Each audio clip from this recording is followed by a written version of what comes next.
Hello, welcome to another episode of Cracking Copy. I'm Ella Hoyos of Flurry Marketing, and my Cracking Copy co-host is Minnie, but I'm not with her today. I'm with Jon Gillham from Origniality.AI. And this is part of our series that we are doing on copywriting and AI. And I've invited Jon on because he has founded his own company, which is all in terms of AI detection, plagiarism. He's going to tell us a bit more about the tool that he has created, what it's for, and what we need to know. So welcome, Jon. Welcome to Cracking Copy. Yeah, thanks, Ella. Thanks for having me. Always happy to talk AI and content marketing for sure. Yeah, well, me too, because I find it a hugely exciting new field, obviously very fast growing and rapidly changing. And I feel like I'm like a sponge at the moment. I just want to soak up everything there is to know about it, or not everything, because it's moving way faster than I could, but I'm really keen to learn more about the potential of it, and I see a huge opportunity there for all of us. I'm integrating it into my daily practices. I'm also mindful of where this thing is going and what shape this is going to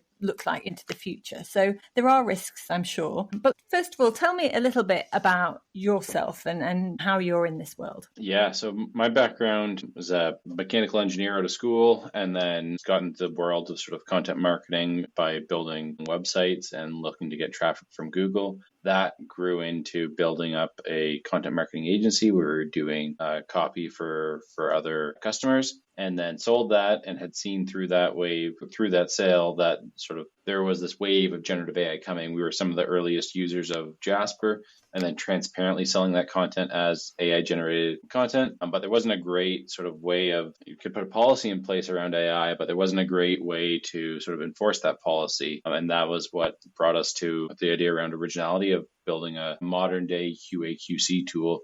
Plagiarism checkers have been around forever, but they hadn't evolved significantly especially for the needs of a high volume publisher. And so that was kind of some of the starting idea.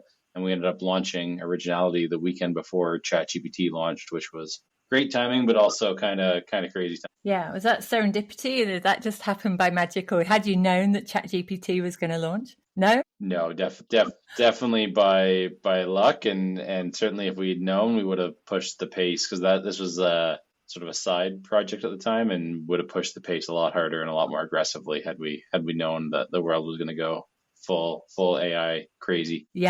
Yeah, and within 5 days, hadn't the amount of AI ChatGPT users surpassed? I don't know. I think there was a trajectory, isn't there? How long it took Facebook to reach the mainstream, and how long it took all these other tools, and yet ChatGPT did it in 5 days. Yeah, exactly. Fastest growing app of all time. Yeah.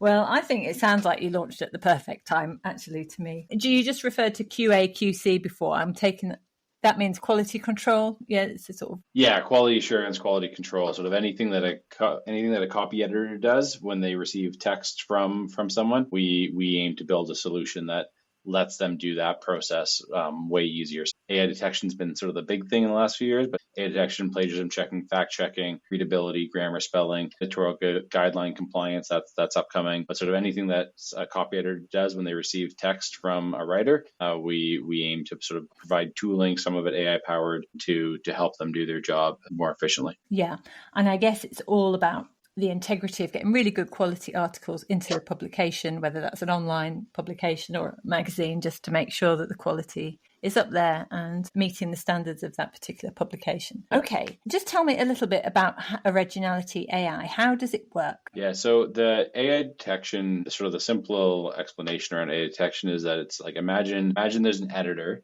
that sits in a room for 1,000 years and reads millions of copies of human text and millions of copies of AI text, and they've got a through the roof IQ, and are able to sort of like start to identify patterns that are hard for humans to recognize, but they are able to recognize patterns that human writers have, that AI has, and the ones that they don't have, and then is able to, we have a sort of another test to say how accurate is this tool now at figuring out kind of how likely that piece of content was written by AI, or how likely it was written by a human. Is that, when you refer to that, is that your confidence score? You give things a confidence score, how confident it is that this is 90% AI, and that sort of thing. Yeah, exactly. So the tool will now say, I think that was AI, and I'm 90% confident. or I think that was human, and I'm 70% confident. Doesn't that score as a confidence score doesn't necessarily mean that we think 70% of this content was AI generated and 30% was human generated. It's that we think that the model is saying, I think that was AI, and I'm 70% confident. Okay. So yeah, just that's good for accuracy, so that you can get a gauge of how accurate it thinks it is. It allows for a level of uncertainty, I suppose, in the result. Exactly. It's like we wish this was like, when we built this, we were hoping it would be very much like we're all used to plagiarism checking, where it's like, hey, here's the 10 words that were clearly copied from over here into here. I can see the link. I can see that was published earlier. We would have loved to be able to produce something that created that level of clarity. What we have realized that, classifiers, which is what this sort of form of AI is that we built, aren't are highly accurate, but not perfect. So if you need sort of like an absolute certainty on this, like, was this article AI generated or not? It's like, it can give you confidence. It's so, we were talking about the weather earlier, but it's similar to the weather, where it's like, probably going to rain doesn't necessarily mean that it for sure is going to rain. Yeah, I get it. Okay. But what I'm really curious about is what do you think is the biggest problem for companies or individuals using AI generated content? Why is that an issue? Why do we care? I think there's a few reasons. There's the sort of simplest one is that there's a fairness component to it, where if let's say a publisher or somebody hiring a writer is happy to pay them $100, $1,000, whatever that rate for that piece of content is, they're not super happy to find out that was copied and pasted out of ChatGPT in 10 seconds. And so if the publisher or whoever's hiring that writer is accepting AI content, then they should also be sort of capturing the efficiency or some of that efficiency from that decision. So that's sort of the fairness piece to it. And then there's the risk component. So publishing with AI content is riskier. One, it's riskier because of the sort of factual accuracy, and it can be extremely confident at hallucinations, which aren't as big a deal as they used to be, or people are getting better at dealing with them, but it'll certainly just make stuff up at times that is wrong. And then trying to sort of solve for that is a risk to the company, that if AI is being used, there's a higher chance of factual inaccuracies making their way in.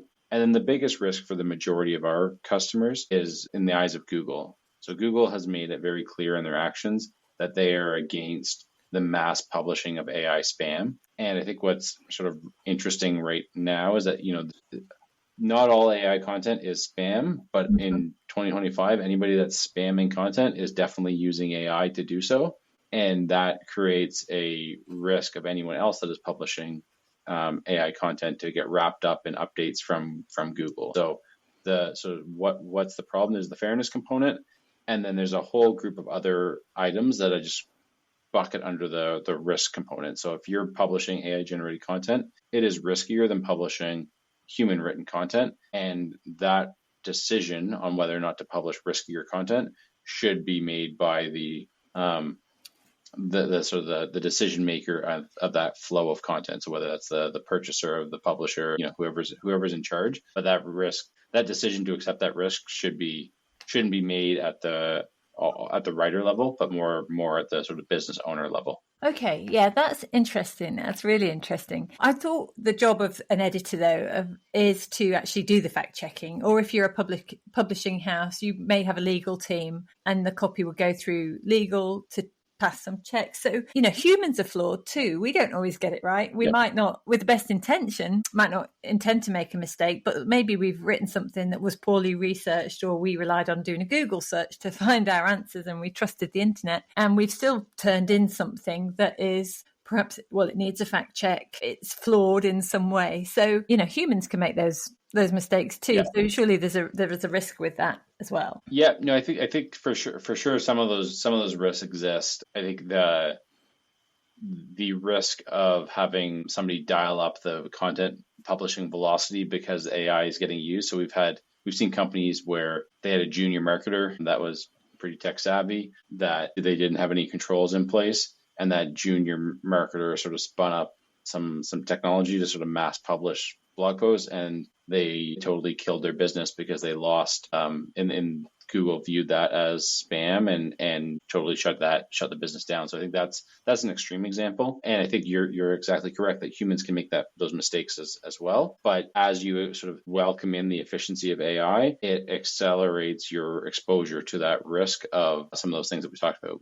Factual, if your publishing velocity increases, then your rate of potential factual errors increases. And so I think it's a bit of a spectrum of sort of like from low risk to high risk. And if you sort of just open AI with no controls in place and just say, have at it and publish away, then that's a recipe for big problems for your site. And is this mainly, are we talking about anybody who publishes third-party content on their websites? It doesn't have to be an agency, does it, that would use a tool like Originality? Yeah, I think that's exactly it. Is anybody that publishes content that they got from somebody else. If they wrote it themselves, then that's one thing. But anybody that's functioning as a copy editor is exposed to this risk, and that Originality helps address. And so that could be that could be the owner of a pool store that has their sort of child writing content for them, for marketing copy for them. And so they're they don't think of themselves as an editor, but that's what they're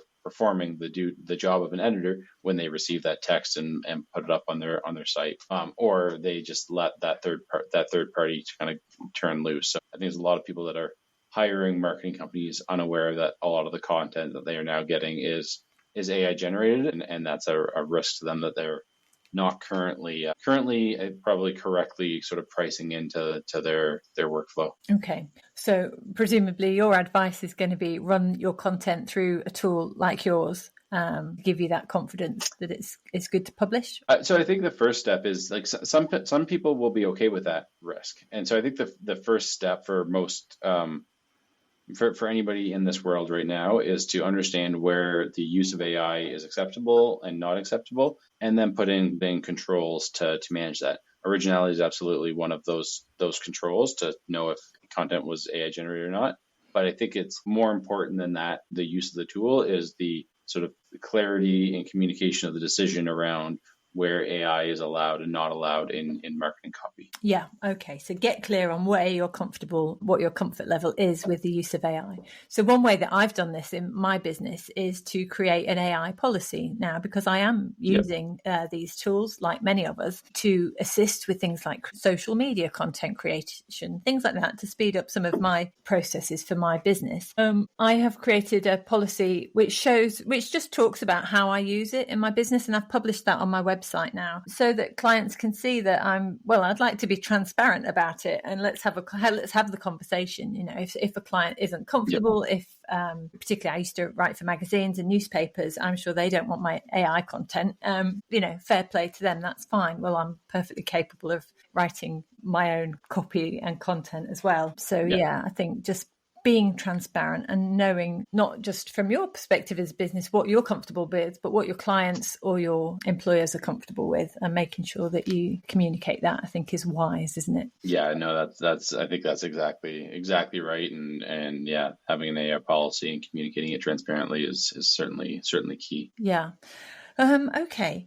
Now, it's interesting as well that Google have said they're sort of against mass publishing of AI, because they've got their own tool now, Gemini. And when you do a Google search inquiry, the first result comes above the paid results and the organic search results. Now you get Gemini's summary, of what what it thinks you're looking for. And that's pure AI. And presumably that's all subject to all the same hallucinations and bias and other things that could creep into it. So, it's a bit, from what you're saying, sounds a bit rich coming from Google. Like, you're not allowed to do this, but we're doing it. Yeah, no, Google's facing, it's an interesting moment for them where they're sort of facing their Kodak moment, their sort of existential threat around technology that they sort of were fundamental in sort of bringing to life, which was sort of transformer technology and LLMs, and will that potentially replace them? And so they have to sort of walk this line between being this very sort of like technology forward, AI forward company, but then if they kill the golden goose that is their search results, if their search results are filled with nothing but AI content, then why would people go to Google? Why wouldn't they just go to a different LLM? They sort of lose all advantage. and also like longer term could, if the results are filled with nothing but AI, kind of kill that ecosystem that has created the data to train these LLMs on in the first place. And so it's this really sort of like multi-dimensional problem that they're faced with. And the way that they seem to be sort of addressing it is being this sort of like very AI forward company on the company side, on the search side, being very AI cautious and sort of talking about AI spam and any mass produced content is viewed poorly. And then taking some really significant actions against AI content in their search results and AI sites. And then using AI to try and keep more of the clicks for themselves and sort of fight off the open AIs that are potentially going to disrupt them. So it's a challenging situation that they're in. And Google doesn't want to lose, but I think the net result is that it's also hurting with Google capturing more and more of the clicks themselves. Yeah, and particularly people who, paid advertisers, people who use Google ads, their stuff's been trumped now by Gemini's search results and things like that. So yeah, it's very interesting, and I think just watch this space. I thought it was odd when the Gemini results came in. It's not been that long, I don't think, but it's definitely the way the thing is moving. Will, as a business owner, if you have a website and publish a blog, or if you're a content marketing agency and take on other content from third parties like we talked about, should you be worried, if you're a blogger, should you be worried about publishing AI generated blogs on your site? Should you be worried about Google coming to shut you down or something? So I think my opinion that's backed by what we've seen Google have done to other sites is that yes, that I think there's no question that mass publishing AI content is viewed as spam, and Google is aggressively punishing sites that have mass published AI content. Where that line, and then I think it is safe to publish really high quality human generated content. And again, sort of if we view this as a spectrum, that like mass publishing AI content, bad, going to get you in trouble. Publishing really high quality human created content, good, you'll eventually get traffic, and that'll hopefully work out. But then there's a whole line between that. What about mass published human content that's low quality? Also probably not great. What about human content that AI has been involved in the creation of? Okay, I think it's a sort of risk decision on what people are willing to accept, and not every publisher has the same risk profile. And so, for ourselves at Originality, we get a lot of traffic from Google now. I have a content marketing team that's running really hard at it. Sort of, we're over a million visitors a month from Google. We have strict no AI policy, with the exception of some of our technical team, some of our AI research team, or English as a second language individuals. When they share some of their research findings, they can use AI to help them with the content, and then it all goes through an editor. And so that's sort of our nuanced approach to where it is acceptable and isn't acceptable. But then to answer your question directly, publishing AI content is a riskier proposition for business owners than not publishing AI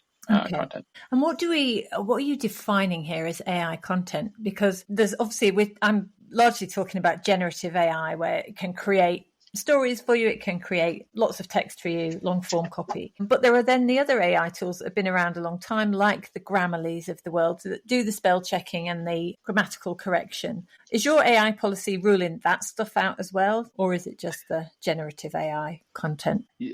So those tools do use generative AI as well. So it depends on the writer. So like you're a writer, if your content goes through Grammarly, it should still get called human content, because that was probably not many changes were needed. Yeah. I'm a terrible writer. When my content goes through Grammarly, it's like a ton of suggestions, and then I just need to it needs to do a lot of work to make that content clear. And so the sort of your content into Grammarly and out of Grammarly, probably still called human. My content into Grammarly, a lot of it needs to get rewritten by sort of Grammarly's LLMs, and the outcome is a AI generated piece, because is it how close to what I originally put in. My thoughts, I might still use it, but it has definitely been heavily changed and no longer recognizable to the initial content that went in, because of the amount of changes that Grammarly suggestions needed to make my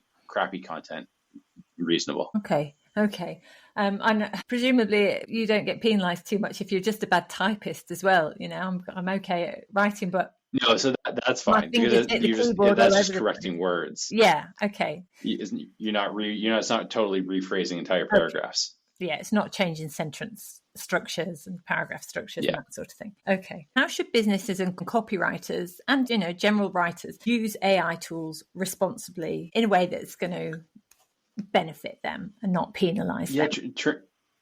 I think you said the key word earlier, but transparently. And so if you have a writer that is transparent about the way that they do their work process, and they use AI for the research, they pull in some unique data from this location, and they go and write the content, and that works for you, great. You have somebody else that's a subject matter expert, but they don't love writing, and they say, I'm going to put my ideas down, and I'm going to have AI turn it into a consumable piece of content, and that's okay with you, then that's great. And so I think how it's flexible to every situation, but transparently between the writer and the end user should be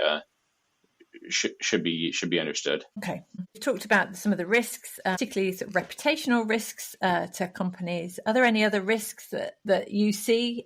So a risk for the writer, when we launched, we'd worked with a ton of writers as part of the agency that we had sold, and we really viewed sort of Originality as a tool to help defend the livelihood of writers. We sort of felt that if there was no tool to differentiate between AI content and human content, then a small and shrinking percent of the population of the world can write better than an AI. And we felt like that livelihood was going to be at risk if you were no longer able to tell the difference between human content and AI content. So I think that's a risk to writers of detection. If detection is not trusted or used, Mm-hmm.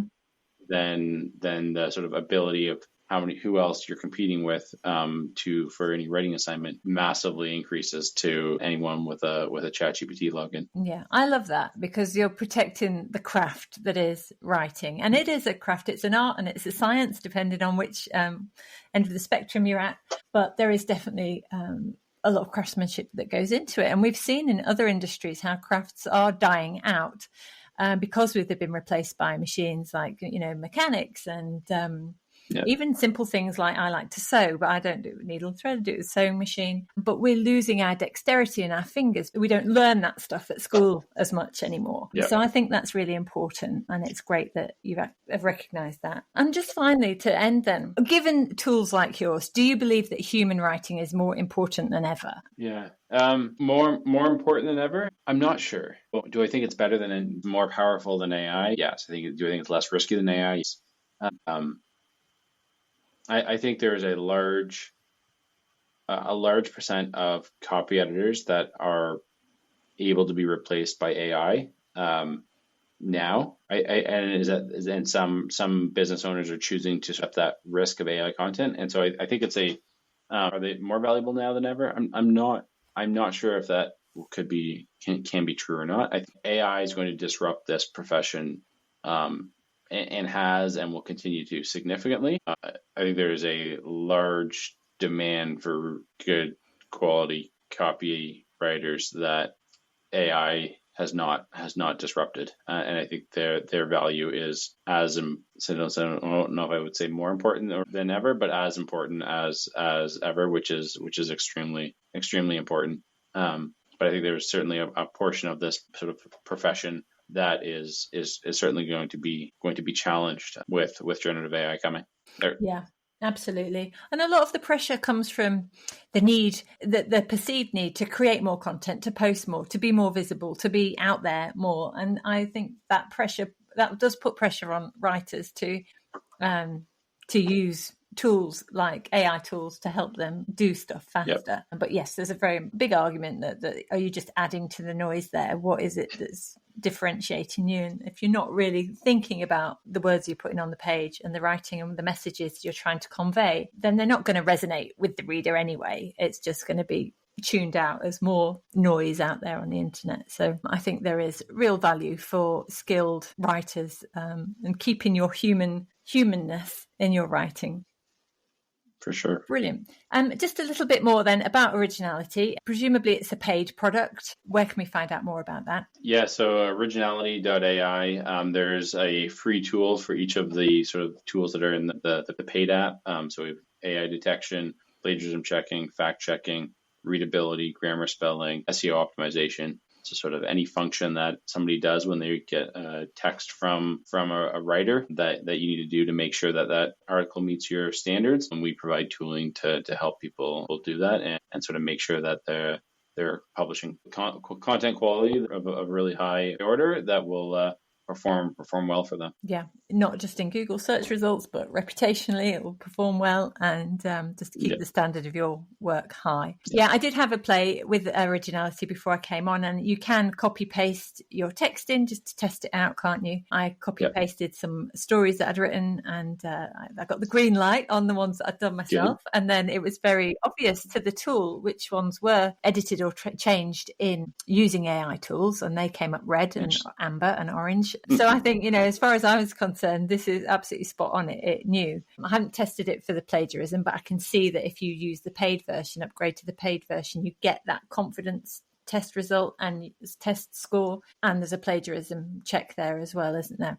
So that's correct. Put the details in the show notes for anyone who's interested. And then anybody else who might like to reach out to you, where do you hang out online? Where can people find you? Yeah, LinkedIn a little bit, or email jon@originality.ai. I certainly live in email and Slack more than social media, but LinkedIn would be the most common place for me to be. Great. Okay. Actually, that just brings me one final question I've got before we end here. In terms of Google, so Google have lots of products for the end user. I'm a user of Google Workspace. I use Gmail, and lots of other people use Gmail as well. I'm just wondering how much this AI content penalization, if you like, would filter into emails. Do you know anything about that? Because I think recently there's been some changes to the way email filters work, the way that Google will identify whether something is spam content and whether it will put it in your promotions folder or your primary folder. Do you think that AI generated content is going to be penalized in email inboxes in the same way as it is online? Do you know anything? Really interesting question that I haven't thought about. I don't know. We'll probably go and test that though, because that we run a lot of tests, and if we find it fascinating sort of to see how it plays out. So yeah, I think we've seen, for all the other questions, we had a lot of data and time to think about it. I'm certainly guessing at the answer on this one. I think if AI gets used heavily for cold outreach emails, then content and then it's an AI classifier that's being used to identify what is and isn't spam or promotion, that long form AI content structured in a promotional way will be more commonly tagged as would be more common to be a spam email. I think a lot of spam emails are so short that you need a minimum content length to be able for detectors to work effectively. And so many emails are sort of like 2 sentences. So many spam emails are 2 sentences that it might be tricky. So I don't know. Okay. Yeah, I'm curious about that too, because I know, a lot of us, especially business owners, email marketing is a core function of what we do. We're encouraged to get our followers off social media and into our inboxes. And then when we've got an email list and we're emailing regularly, it's very tempting to lean into AI tools to generate your weekly email newsletter or whatever else. But if Google is playing hardball on this sort of stuff, then presumably it might be starting to filter out AI generated emails in the same way and sticking them more into the promotion tab and the thing, possibly. So I'd be interested. We'll test that. I don't know. I wouldn't say that I am concerned enough at this stage that I would significantly change the way that, like, if I was using AI for emails, would I be highly worried? I don't know. Okay. All right. Well, if you do run any tests, then do come back. I'd love to talk about it. Yeah, okay then, good. Jon. It's been really great having you on. Thank you. You've opened my eyes to these tools out there, because it's not something I've been in the habit of using, but it certainly made me a lot more mindful about generating AI content. So thank you. Right. Appreciate that. All right. Thanks, Ella. Thanks for having me.